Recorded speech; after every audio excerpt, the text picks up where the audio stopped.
might be the first time in a long time that I've actually been a little nervous to do a reading wrap-up. But you know what? We're going to do it anyway. We're going to see how things go. And if they don't go well, I think it's safe to assume that that's your fault. Yeah.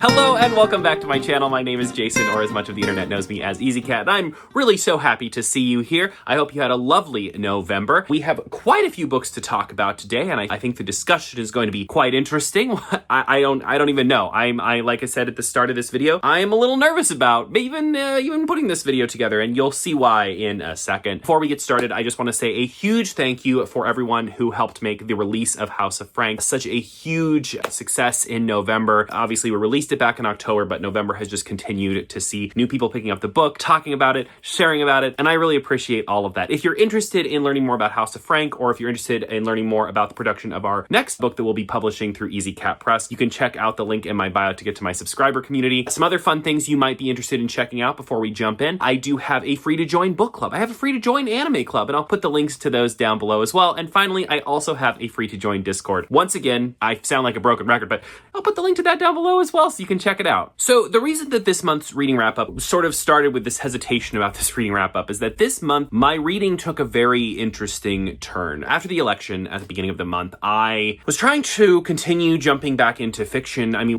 reading is a part of my job. Like, I do content creating full-time, so reading books and talking about them is a big part of what I do for work, so it's important that I continue doing that. And I was having a really hard time reading fiction. It felt in many ways like there were so many things happening in the world. At the same time, we were seeing on TikTok and Instagram, there were people making these huge videos where they were talking about how reading isn't political. Nothing about reading is political. There's no politics in books. Why can't we just read books and have fun? As if the stories they were reading. I mean, you could see people making these bold statements about like, nothing in books is political. Why do we got to bring politics into books? And they literally have like the Hunger Games on the shelf behind them. I felt like I was going insane. So that was happening. And, as if these stories aren't deeply affected by the politics in the author's mind. And also as if book banning isn't this huge thing that's happening in the country right now in all sorts of ways. And what I came to realize is that a lot of people think the only books are being banned are like books with like adult activity in them. But like Charlotte's Web is on banned books list, right? Like Percy Jackson is on banned books list. Like this is a much bigger problem than I think people are willing to realize it is. So between that and everything that was going on in the world, reading fiction for me personally, it felt like I was running away. It felt like I was turning away from all of these things that were going on and just being like, la la la, I don't want to hear it, right? Like it felt like I was using fiction to escape. And yes, that is a great way to use fiction, right? Reading is a great escape, but it didn't feel like the right thing to do at the time. So I decided, you know what? I'm gonna give nonfiction a try. I'm gonna see what nonfiction is all about. And though I did read several fiction books this month, which we will talk about, I read more nonfiction than fiction. And in doing this, discovered that I think I actually really love nonfiction. And I think nonfiction is, at least for the foreseeable future, going to continue to be a big part of the books that I talk about on this page. Because as soon as I read one, I was like, I need more. I need to read more. And I realized that I feel like I unlocked this like need for knowledge. Like all of a sudden I was like, oh my gosh, there's so many things I could be learning about. There's so much knowledge. This thing happens, and we talked about this a little bit before, like when you're in high school and college, you're forced to read. So what I see a lot of times is why people love book talk and bookstagram is they feel like it helps them fall back in love with reading. And the reason they fell out of love with reading is because they were forced to read in high school and college. When you're forced to do anything, it saps the fun out of it, right? And so they were forced to read all these books, and then you get out of high school and college, and the last thing you want to do is read because you're like, oh my God,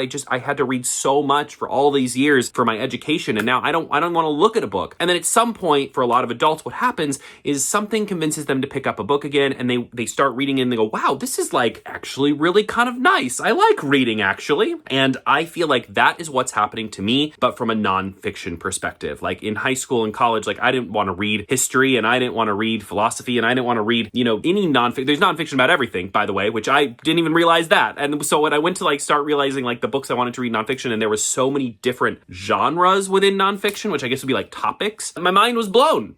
It's not that I didn't know, it's just that it wasn't something that I ever thought I needed to think about because I wasn't reading nonfiction. And so I feel like that's what's happening right now is I've discovered that there's all this real world knowledge in these books, and a lot of the stories and a lot of the information I'm reading is right now more more interesting in many ways to me than any like fantastical worlds could be. And that's not to say that I'm just like, I'm done reading fantasy. That's not true at all, because I still read some fantasy and I still read some fiction this month, and I will continue to do so. I am also working my way through the Stormlight archives still, and I am also planning to read some of the Lord of the Rings books that are not the Lord of the Rings in December. So like the Silmarillion and stuff like that. Like that's going to be something fun that I want to do in December. I'm still reading all that stuff, but I also feel like I've unlocked this new world of nonfiction that I want to make a consistent part of my reading journey. So I'm excited to share that journey with you today. But something I've learned over the last month is that talking about nonfiction can be quite controversial.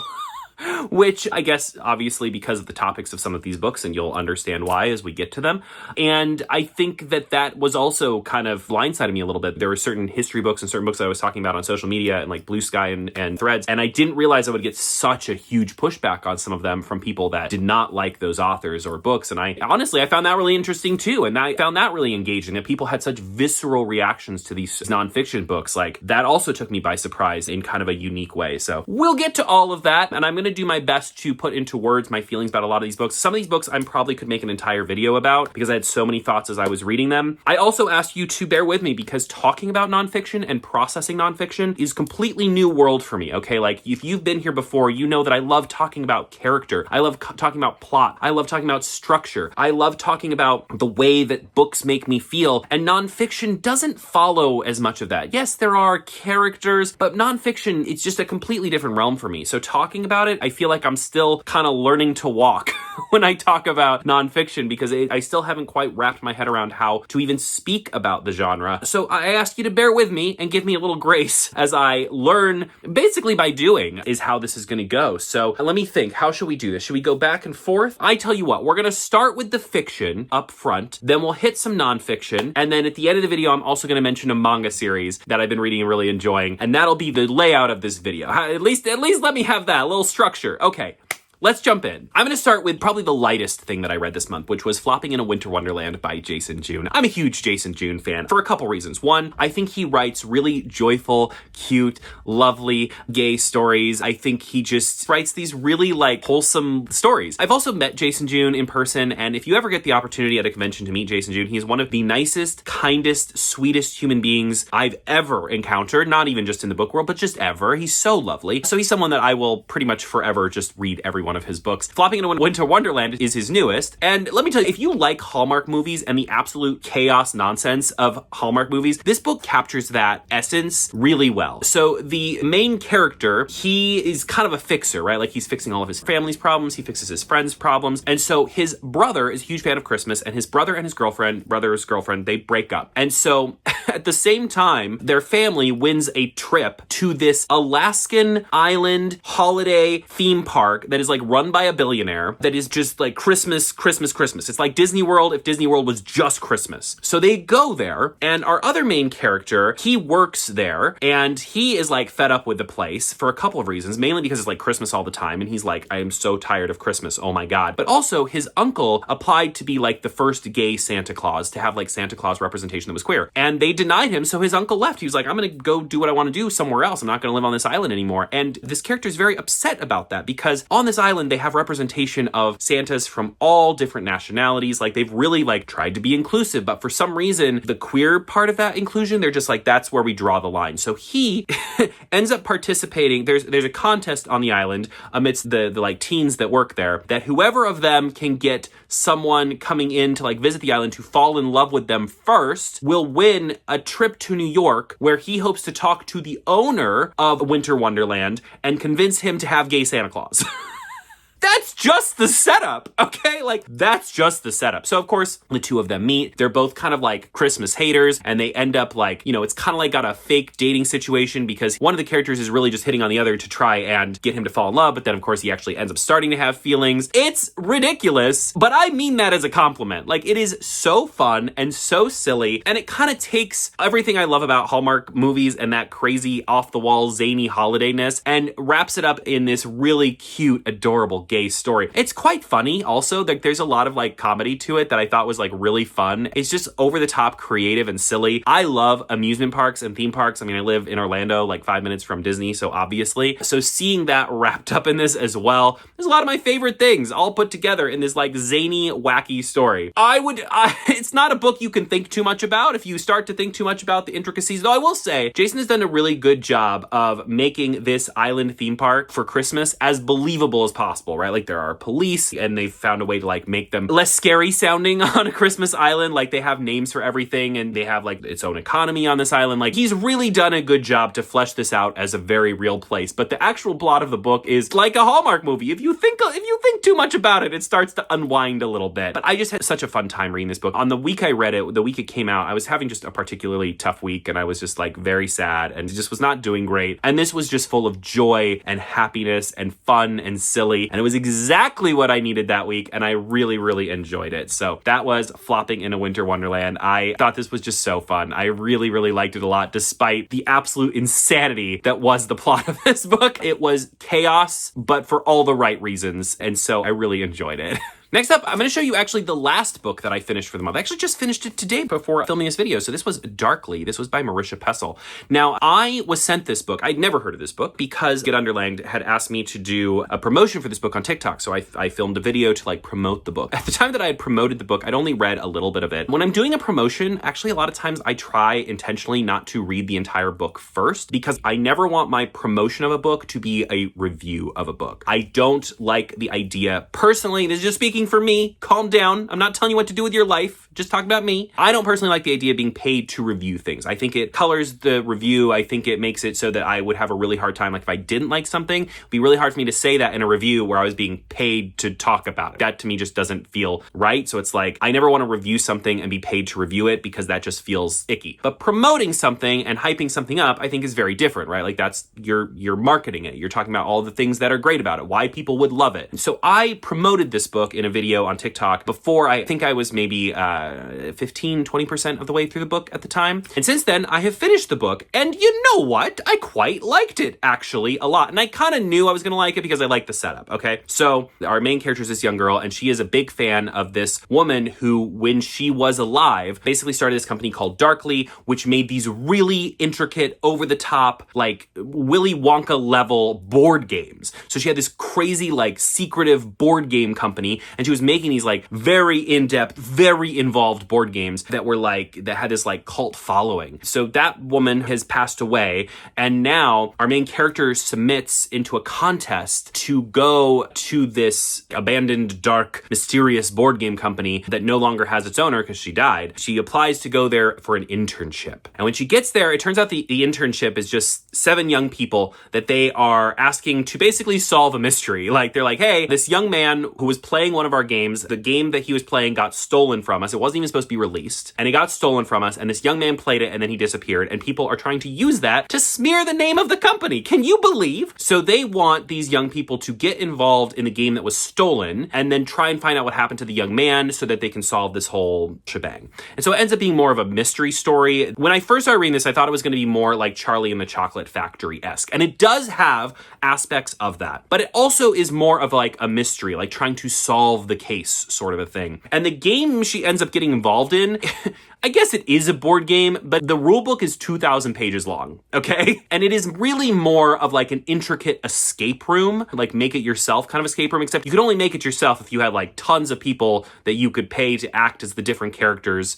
to do it. Like, it's incredibly involved. And so she and these other kids get involved in that to try and play out the game to try and figure out what happened to the young man that went missing. I really had a lot of fun with this. It's been a while since I read something that was more like a thriller mystery, so I think that was just really fun. I love that it had this background of board games, though I will say I do wish that there had been more board games in this book about board games, because the actual game they end up playing is more akin to, like, I would say if you ever played something like Werewolf or Blood on the Clock Tower, if you ever played those like social games, it's like that times 100. Like, they have like a set, they have people playing characters, it's very scary, it's at night, you get taken to the game like wearing a blindfold. The actual game reminded me more of like an escape room than an actual board game. And I kind of wish there was more board game, even though technically there is a board. Technically, I wanted a board game. You know what I mean? It's interesting. It kind of has aspects of Jumanji. It kind of has aspects of things like Ready Player One, but also it inherently is a mystery to be solved, which I think makes it a little bit different than those. I mean, I guess Ready Player One is kind of a mystery as well, but this is really like the mystery is pretty grounded. Like there's a young boy who's gone missing and they have to find him. It's not like these Easter eggs that lead to you inheriting the company, which is what, you know, Charlie and the Chocolate Factory or like Ready Player One are doing. It's a much more grounded story than any of those. I found the mystery to be very interesting. I predicted one aspect of the mystery pretty early on, and I really kind of hoped I was wrong, but then I wasn't, and I was like, oh, that felt really predictable, but okay. But the actual solving of the case, I did not predict, so that was good. I just thought this was really fun. I wish I had a little bit more board game in it, but as far as like, when I take out that personal bias of like what I wanted and just look at it as a book with like this really intricate mystery, I thought it was great. My other one little complaint is I think the resolution of the main character kind of learning what she needs to learn out of this whole thing happens very fast. It happens in like the last 2 paragraphs. It's like all of a sudden she like learns the lesson that is to be told by all of this. And it was like so quick. I was like, oh, wait, what did you learn? I had to like go back a second. I wish that had been a little bit more, because I will say like going into the last chapter, I remember thinking like, this is really good, but I don't know, like, what is the deeper message of this book? And yeah, some books don't have a deeper message, but I like to think that really good books have something a little bit deeper under the surface that they are trying to say or convey, right? And going into the last chapter, I couldn't really tell you what that was for this book. And then that is finally sort of given to us, like handed to us on a plate in the last paragraph, which it was like, oh, by the way, here's what this book was actually about. And I was like, okay. And I wish that had been a little bit more woven into the narrative. I think that would have probably been a little bit better. But overall, I gave this 4 out of 5. I really enjoyed this. I thought it was a lot of fun. I read it in I read the first 20% in a day so I could create my original video. And then I read the rest of it in 24 hours. So I really, really enjoyed it enough to keep reading it pretty quickly. So if you like mysteries, if you like puzzles, if you like board games, kind of, and you like kind of a dark, narrative, this could be a series. It could be, but this book itself is standalone. If you just read this, you'll get a complete beginning, middle, end story, whether or not they decide to go on and make more books than just this one. So there's also that. If you like standalone books, this, at least for now, is standalone, and it reads as standalone, and I thought that was really great too. So that was Darkly. I thought that was pretty good book. Okay, next up, this is one that I also just read very recently. This is Orbital by Samantha Harvey. This just won the Booker Prize for 2024, which is a big reason why I picked it up. Another book that was nominated that I know a lot of people loved was James by Percival Everett. I also picked that up. I intended to read it before the end of the month. That did not happen. So I'm going to try and read it in December because I've heard nothing but good things. This book follows 6 men and women who are on a space station that is orbiting the Earth.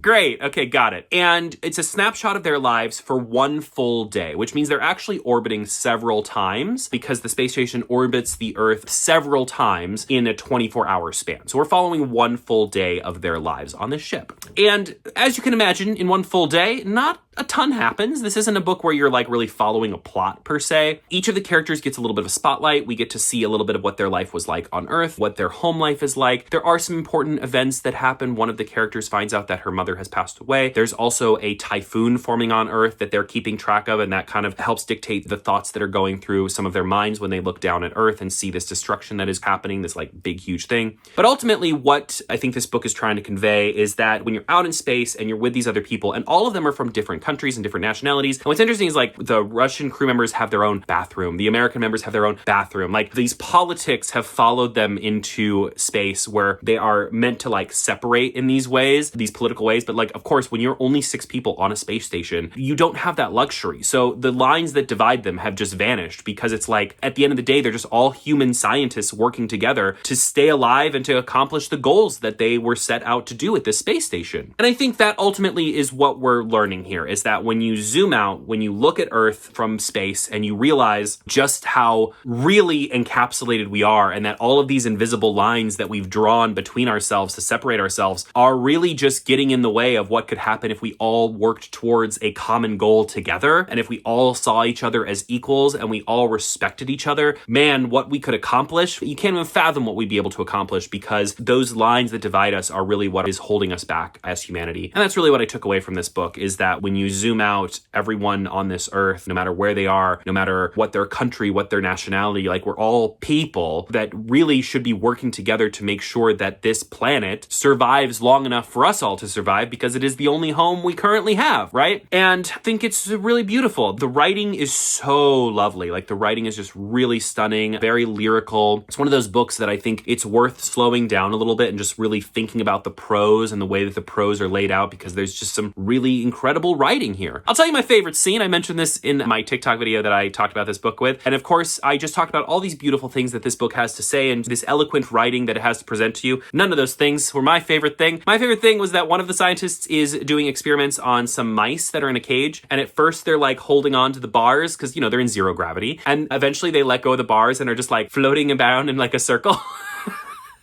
And I'm sure that is supposed to be like symbolic of like letting go, right? Like letting go of your prejudices and your inner turmoils and just, you know, being free, like freely expressing. But to me, I just keep thinking about those mice spinning around like, wee! And I find it just like the most amazing image in my head of these mice. At some point, I'm going to need to like Google like mice in space just so I can like see it for myself. Because I'm sure the image I have imagined in my brain is much more insane than what is actually happening. But I just have this like great vision of like floating mice going on like a little party together in their cage. Of all the things that I could take away from this book, that was the one. That was the main thing that I keep thinking about in this book. But no, I do think this book is stunning. I don't want to say I understand why it won the award, because I have not read enough National Booker Awards nominees to really be able to compare them. This is the only one I've even read from this year. That is something I would like to rectify. I would like to read more books that are on these awards lists, because I think any book can be a good book to you or to me, right? Like a book can be terribly written, terribly structured, but if we read it and we enjoy it, it's still a great book to us, right? But I think that even with all of that said, I do think there is something to be said for reading books that are just technically considered good, right? Like that are considered really technically great writing. I think there's something to be said for reading something like that. I think that you can have a favorite meal that you make at home every day, but like eating at a 4-star restaurant or whatever and having that be part of your palate along with your favorite dish you make at home, I think it's important to have that. You know, I talk about diversity a lot in reading, and a lot of times what I mean by that is diversity in authors, like reading from different marginalized authors, different races, different perspectives, different genders, different sexual orientations, different religions. All of that is usually what I mean by diversity in reading. But I think there's also something to be said for diversity in reading as just far as like literature versus fantasy versus sci-fi versus poetry versus nonfiction. I think there's something to be said for kind of combining all of that to create the type of reader you want to be. And I think that's sort of the journey that I've started to go on this month. And I think that's really exciting. So I liked Orbital a lot, and I thought it was lovely, and also it had some floating mice, and I really loved them a lot. All right, last fiction book before we jump into nonfiction. And this one, I remember when I did my video about this, after I read it, I felt like I just had so many thoughts swirling in my head, I couldn't even like put them all together. And now I have even more thoughts. So this was Wicked by Gregory Maguire. Now, obviously, I decided to read this ahead of the movie coming out. And I know the movie was based on the play, and I have seen the play, but I also wanted to read the book. Now, I have since reading this seen the movie, and I've seen it 4 times. I loved it a lot. When I read this book, I thought what was interesting was the first half of the book really follows the story of the play and the first act of the movie, I would say pretty closely, until it doesn't. Like, they're telling a very similar story until things like wildly diverge, and then it's a very different story. For I would say like the second half of the book is pretty different from the second act of the play. I think the big difference here is the tone. So the Broadway musical and even the movie kind of have like a Disney movie tone to them. Like, they're very, bright and fun. And yes, they are talking about some of these deeper political themes, but they're still like very palatable and bright and happy and singing and woo, whereas the book feels like it was written by Stephen King. It's like a very dark, macabre look at this world. At times horrific, at times just over the top. Like, the movie is, I think, rated PG. The play is a play I think you could take families to. The book is something I would recommend to very mature teens and adults. Like, it is much darker in every sense of the word. It's also much more political. So beyond just the darkness, I think just understanding the political themes in this book would require an older teen to an adult. That's not saying younger teens couldn't read it if they're reading it with their parents and you're having a great dialogue and a conversation situation, and yeah, obviously you know your kids better than I do. But just if I had to like blanket statement who I would recommend, I would say older teens and adults. The politics in this book are so interesting, especially because, you know, they're talking about purity culture and they're talking about good versus evil. They're talking about, you know, what makes things evil, what makes things unpalatable. Is it something that we do? Like when we do something evil, do we bring wickedness upon us, right? And also we're looking at the politics of Oz and all of this like interesting political structure of like what people are hurt by taking the emeralds to build the Emerald City. Glinda to me, Glinda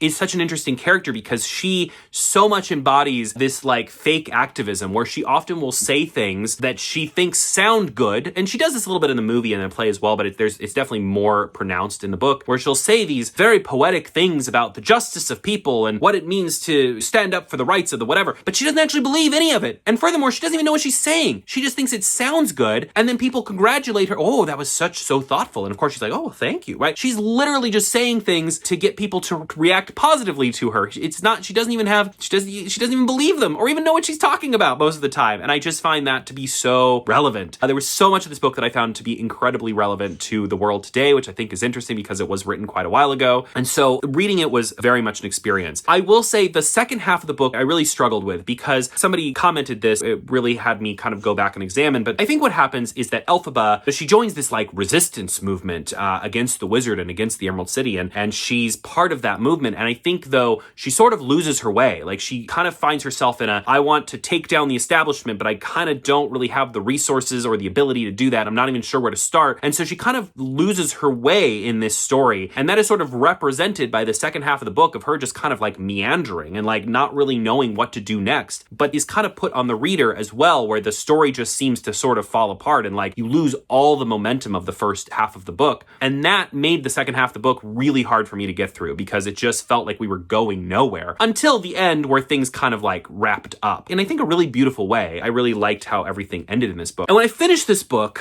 I've had experiences like this before. When I finished this book and I made my review like the very next day and I walked away from this book thinking, you know what, I'm glad I read it, but I don't really think I enjoyed it. I think it was a little bit of a struggle to get through. I don't think I loved it. The more I think about the book, especially when I put it in context with the play and the movie, the more I think, wow, there are parts of this that I really like and that I think are really good. And I think that a lot of people who walk away from this book and really don't like it, it's because the political themes are so heavy-handed in this book. But the more I think about those themes and the way they pertain to the world around us, the more I'm like, wow, that's really interesting. And I really like all the different avenues of thought that you can go down when thinking about this book. So much so that I'm now starting to think, well, maybe I want to reread this and do like an annotation of it. Like maybe I might want to reread this and do some highlighting and annotate and kind of dive deeper into the story before reading the other 3 books in the series. It's a book that when I finished it, I didn't think I loved it, but the more I think about it, the more I think that I actually maybe did like it, actually. And that could just be that I feel a little bit wrapped up in the world of Wicked right now, right? Like I've seen the movie 4 times. I'm watching all this stuff online about it. I'm reading all these things about it. I've gone down the rabbit hole of this world a little bit. I ordered the Wizard of Oz series. I'm going to be doing a reading of the first one, at least on Easy Cat Press with my subscriber community. So as soon as that gets here, I'm going to start reading the book out loud to my subscriber community just so I can read it and enjoy it with everybody because I think that will be a lot of fun. I have fallen into a well of Wicked and Wizard of Oz, and I think part of that has really played into me deciding that I did like this book. But I do think it's not a book I would recommend to everyone, and it's not a book I think everyone is going to like. It's much more thoughtful and much deeper. It's really hard to like anyone with a couple exceptions in this book, whereas I think in the movie and the musical, all the characters, even the bad ones, are like fairly likable to a degree. In this book, it's like everybody's so terrible. Elphaba's family's terrible. Glinda is terrible. Madame Morrible is way worse than she is in the movie. Elphaba makes a lot of really terrible choices. I mean, I like Fiyero, but even Fiyero does some really terrible things. And I was like, why? So it's one of those books where like you kind of have to be okay that like everything is bad all the time. And it's really more about like this world and this kind of over-examination of good and evil and wickedness and people and prejudice and what people's upbringing does to cause them to be the person they become and who is to blame for the person they become, them or where they came from. And all of that is analyzed in this really interesting way in this book. So I do think I liked this and so much so that I think I might reread it. Is that crazy? I think I might reread it. I don't know. It was a long book. It took me a while to get through, but I might reread it. Have you read Wicked? What did you think? Let me know. All right, now we're going to be jumping into the nonfiction books that I read. So the first one that I started with was The Message by Ta-Nehisi Coates. Now, I discovered this book because I saw an interview where Ta-Nehisi Coates was being interviewed on like a morning program, I think. And the interviewer, this man, was quite frankly very belligerent and so rude to him about the book. And that made me want to read it because I was like, oh, any book that gets this man on this program to be like such a jerk when, you know, people go on these news programs to promote their work. And why should anybody read it? And this guy was such a jerk about it. I mean, people are still talking about it. Like, I've seen a couple interviews now where people have asked Ta-Nehisi Coates, like, wow, how did you feel when this guy treated you like that? Because that was crazy. And so that made me interested in the book. I've never read anything by Ta-Nehisi Coates before, and now I've actually bought a couple more of his books because I liked this so much. This book is kind of split up into parts, and it is told from his perspective, and he is essentially going to these different places and kind of comparing the struggle and the oppression and the apartheid in these places kind of with his experience in America. And he's comparing these with his experience in like America, especially in like Jim Crow era laws. So in one part, he goes to Africa. It's his first trip ever to Africa. So kind of going there to explore this place that is, for a lot of people like Ta-Nehisi Coates, like a lot of Black people, would be considered like a homeland, right? So he's going there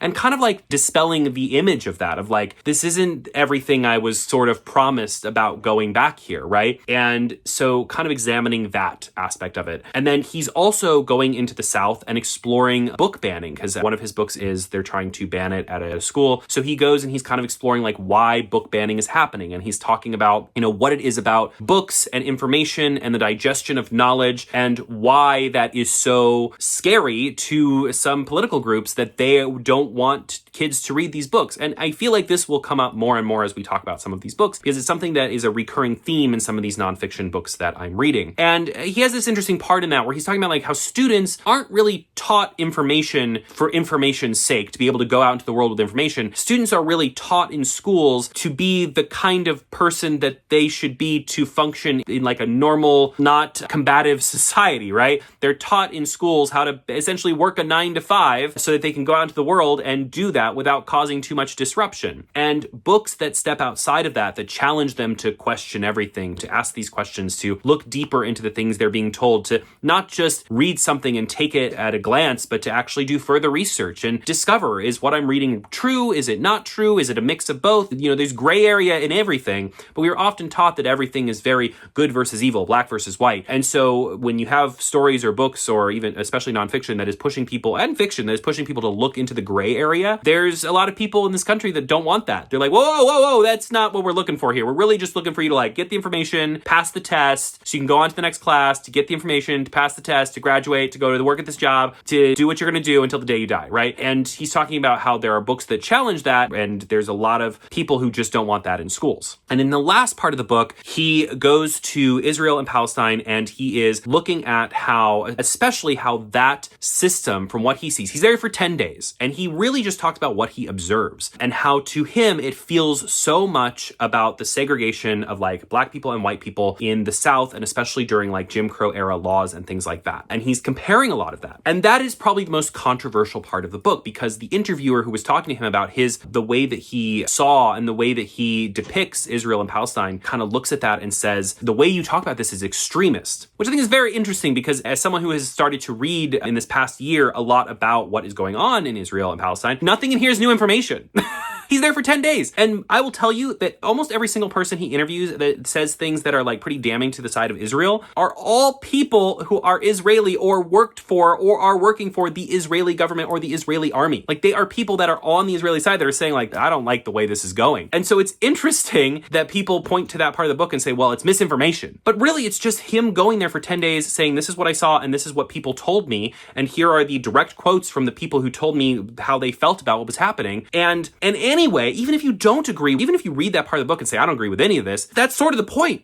Ta-Nehisi Coates is saying, you don't have to take everything I say at face value. You should do further research. You should want to go out and seek more knowledge about this. I am not the end all be all. I was here for 10 days. Like, one person is not the end of the argument. It is the start of the conversation. And I think that is really, really powerful. I think reading this as my first like nonfiction book on this nonfiction journey really was great, because that was a big part of the message I took away from it. That like, just because I read his perspective, and even though I read his perspective and thought the writing was beautiful, and I thought his perspective was really well laid out, and I really liked reading the things that he had to say, it doesn't mean that his word is law and it's the only perspective I should seek out ever, right? It means that, okay, now that I have this starting point and some of these information, I can take those things that I was most interested in. Maybe it's the book banning part. Maybe it's the things that he talked about with these IDF soldiers. Maybe it's any of that. I can now take that into other books and do further research and learn more in order to make my own conclusions about what is happening in these different aspects of the world. And I think that's really cool, right? And that to me was a great starting point for me to read nonfiction, because it pushed me forward and was like, now go find information, go get information and learn more.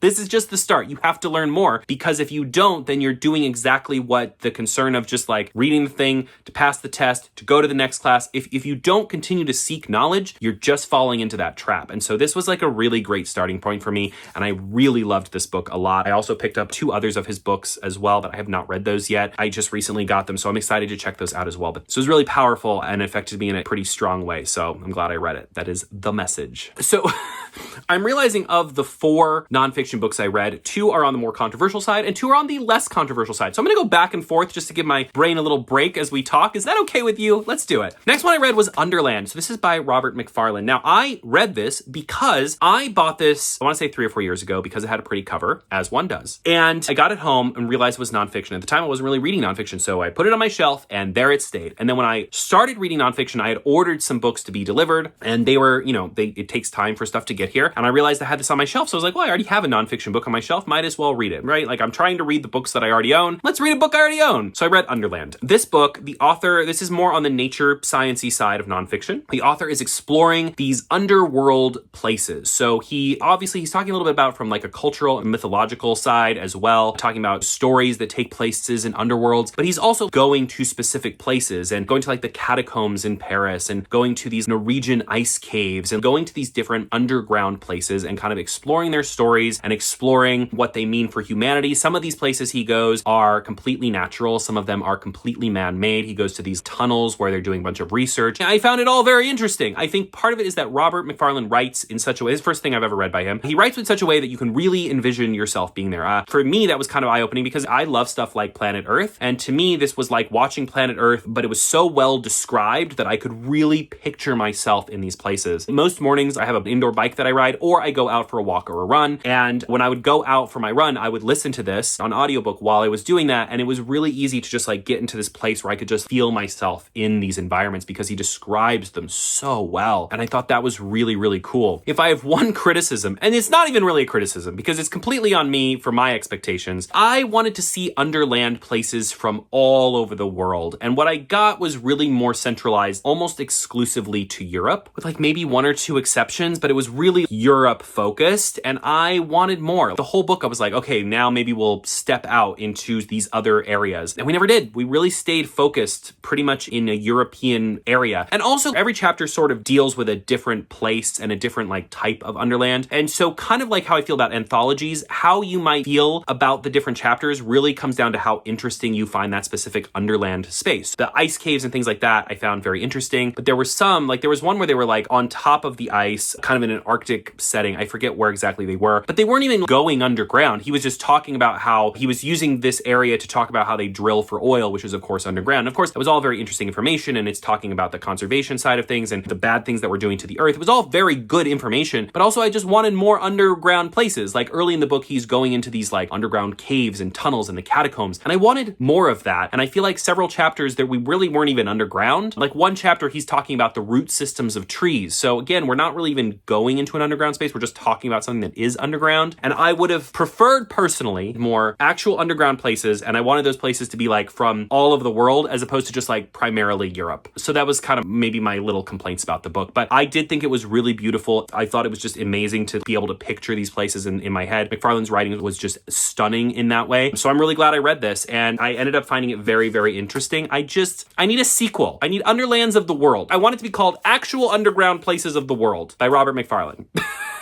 That's what I would like to see. But otherwise, I think this was a good start for me too, because I do want to read more nature and science type nonfiction, and this was a great starting place for that. So yeah. Okay, so let's jump back to something harder to talk about now, which is Jesus and John Wayne. Oh boy. Okay, so this was recommended to me. This is, as you can see the subtitle here, How White Evangelicals Corrupted a Faith and Fractured a Nation. Essentially, this book is going through the history of how the white evangelical movement basically got intertwined and wrapped up in the Republican Party and the ramifications of that, and sort of is exploring that, I would say, over the last like 80 to 90, well, maybe last 100 years is sort of the progression that it takes to explore all of that.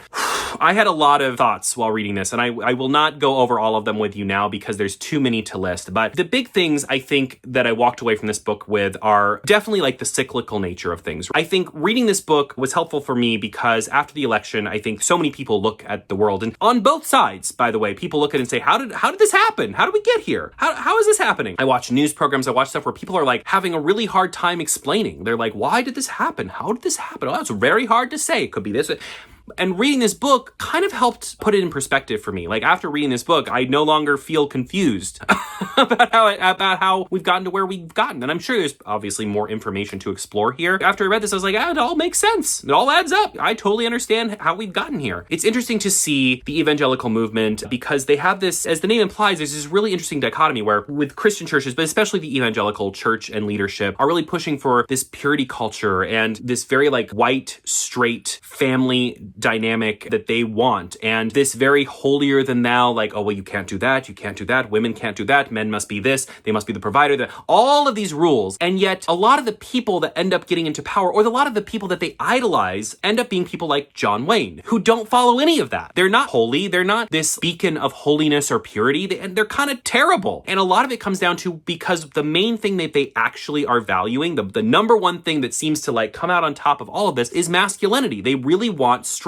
masculine men, manly men to run things and be in charge of things and have the power to control everything. But what ends up happening, predictably, but not so much to a lot of these evangelical leaders that are like putting these people in power, is these manly, masculine men end up abusing their power or even their families. There's a long history of them using that power in really malicious, bad ways. And then watching as the evangelical leaders sort of find ways to twist that, right? To be like, well, of course, this person did that to their wife because that's what Jesus would have wanted. And seeing these different, almost like you see some of these court cases where they sort of like use the religious perspective to kind of twist, well, of course Jesus would want us all to own guns. Jesus was a warrior. And seeing how they kind of twist the narrative of the Bible and the thing they're teaching to fit whatever their narrative is. And I think the other part of that cyclical nature that I found really, really interesting in this book is that kind of the same playbook continues to be used over and over and over and over and over again. Right now in this country, there are conservatives and there are Republicans in the government who are trying to ban trans people from the military and from bathrooms and from sports. But if you go back just a little ways, you'll see that they were using the exact same playbook, the exact same verbiage to try and ban black people from bathrooms and from sports and from the military. And so it's crazy to see that verbiage and that way of manipulation being used over and over and over again. And it really talks about how the evangelical movement, but also the Republican Party and the way that they get wrapped up together is they really strongly benefit from a common enemy, be that black people or gay people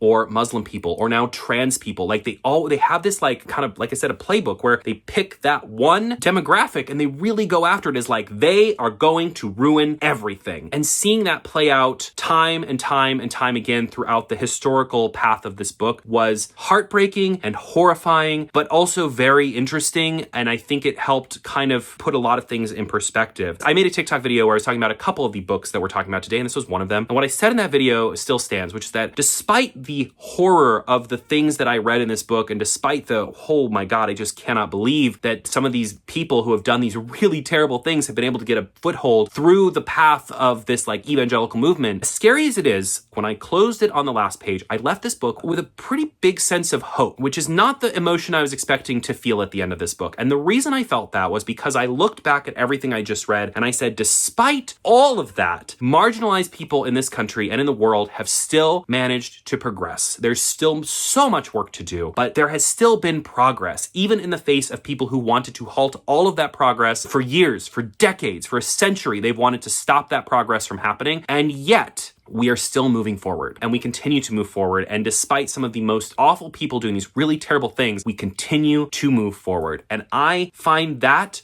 really inspiring and amazing. Despite all of the terrible things that I read in this book, there are still people who are making a difference and bringing about change in this world. And that gives me hope. I thought it was really cool. That was a really cool thing to come out of me reading this book. I don't know if that's what you're supposed to feel.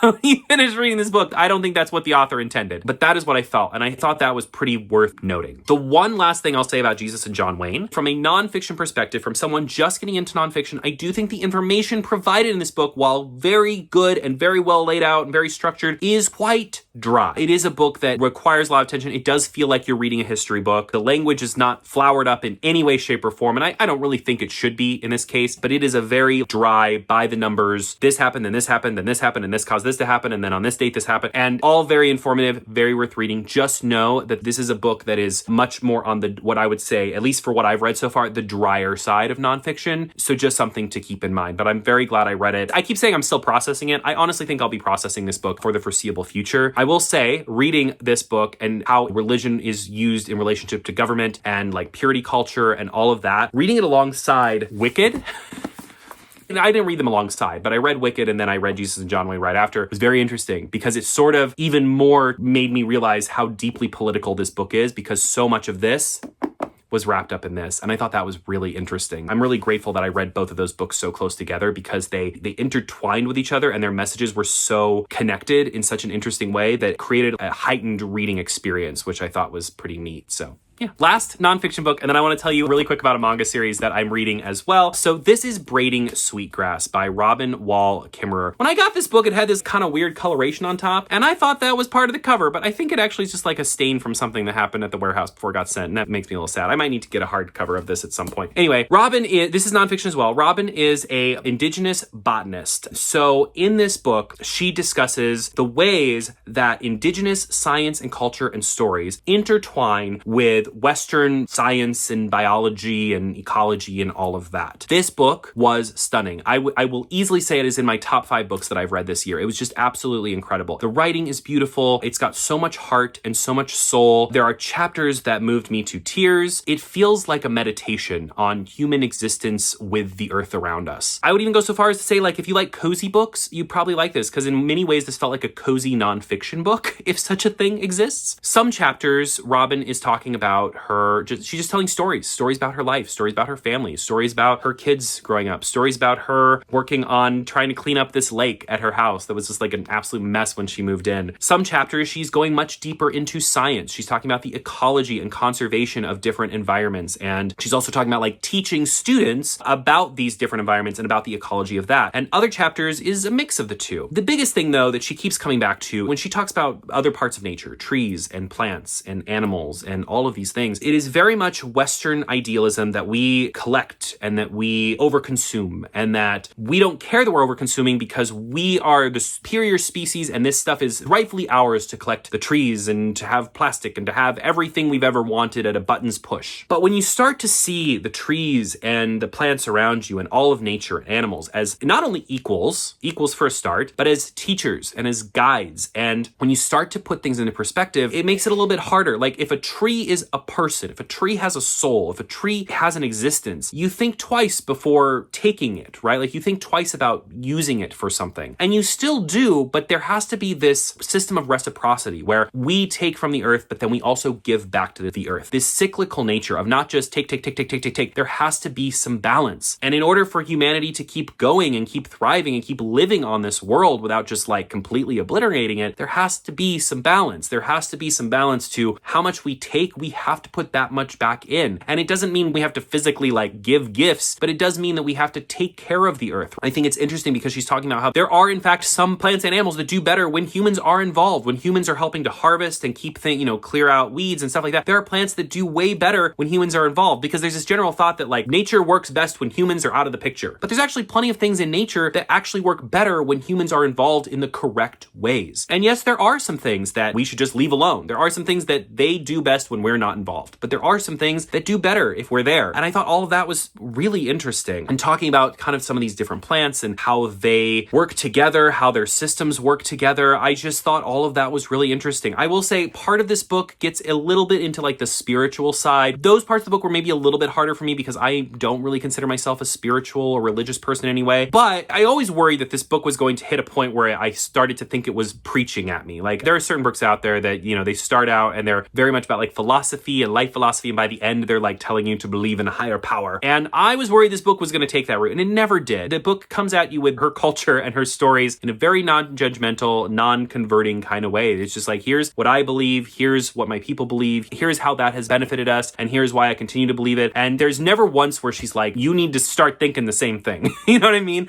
It's just a very open, honest conversation, I feel like, between the reader and the author. The other thing I'll say is I did listen to a lot of this on audiobook, and the author does narrate the audiobook, and she just has the most soothing, lovely voice. It just adds to the beauty and wonder of this book. I really loved this. This was my favorite book I read this month, for sure. I just got so wrapped up in it. This is another book I think at some point I might go back and do like an annotation of at some point. I want to give myself a little time away from it just to kind of try and digest everything because there was just so much here. But it was just this beautiful collection of stories and science and knowledge and culture, and it just was just so beautiful. I've never read anything like it before. I thought I was going to read a science book, and parts of it are talking about how the science of plants and ecology and conservation and things like that, but parts of it are literally just stories, and I loved all of it. It was so beautiful. I highly recommend this. This was fantastic. Braiding Sweetgrass. Okay, last thing I want to mention that's kind of fun. I've been reading a lot of manga as well. Towards the end of the year, I always get in like a manga mood. So I've been reading a lot of manga, and the main one that I've been reading is Fairy Tail. I've never read this before, and I have a couple friends who really enjoy it, and they had recommended it to me. I've had some people online recommend it to me. This is the first box set. It's actually empty.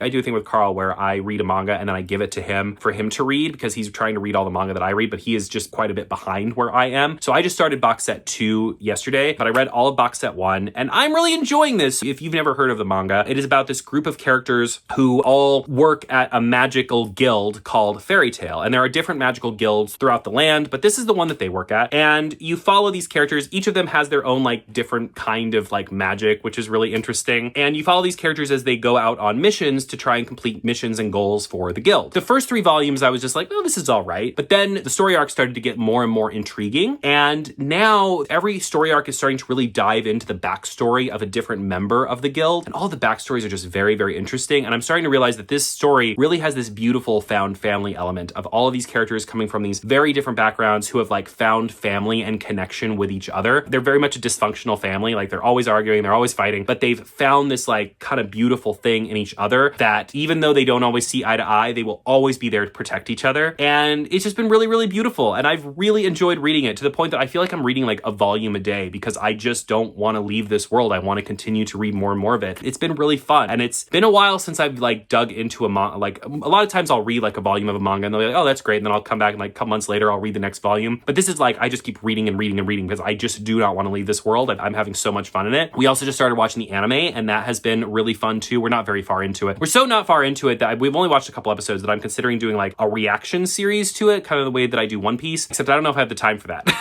That's the only problem. That's my main concern is the time aspect of that. So we'll see. We'll see if that's something I end up doing. But yeah, I'm really liking Fairy Tail so far. A lot more than I thought I was going to. It's kind of been a nice surprise for the end of the year. Even though right now I'm not really reading too much fiction that is like high fantasy like this, it's nice to read something like this that still has that magical fun side. And also I'm reading a lot of heavier nonfiction and even like heavier fiction right now. So it's nice to have something that's just like pure fun and joy and silly. And yes, there are dark moments, but this is just a very fun, light series. It's like a nice break from all of that. So I'm really liking that. Have you read Fairy Tail? Let me know. I think it's pretty great. And that, my friends, is everything that I read in November. This was a really cool reading month for me. When I look back at 2024, I think it's easy to look at November and say that this was probably the most incredible month of reading that I've had this month, just because it really shifted my direction as a reader, and it kind of like almost made me re-fall in love with reading. Not to say that I had fallen out of love with reading, because that's not true, but it really like kind of reinstilled that passion of like, oh, right, this is why I love reading. And I think everyone once in a while we need that. We need a couple weeks or even a month or even a year where we kind of like fall back in, like we remember why we love reading so much. And this month really did that for me. I think going forward, you're probably going to see more of this. I think you're going to see more. Obviously, there will still be more fiction on my page. There will always be fiction on my page, but I think you're going to see more nonfiction. I really want to read books that have these deeper critical looks at the world. I want to understand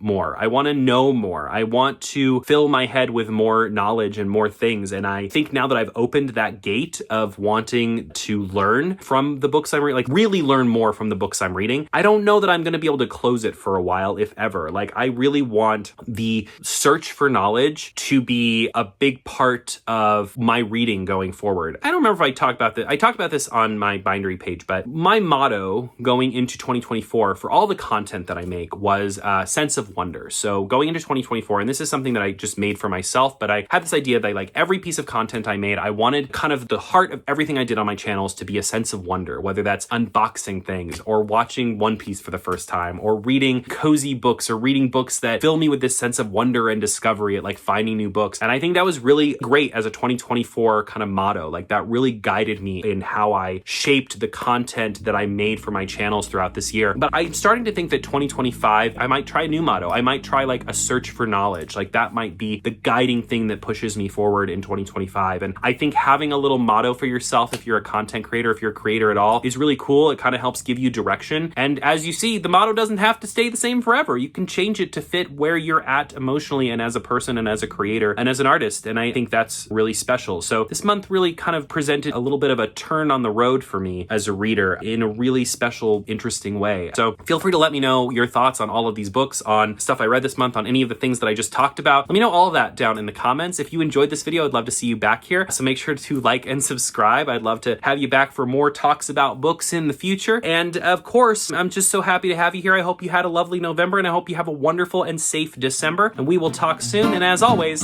happy reading.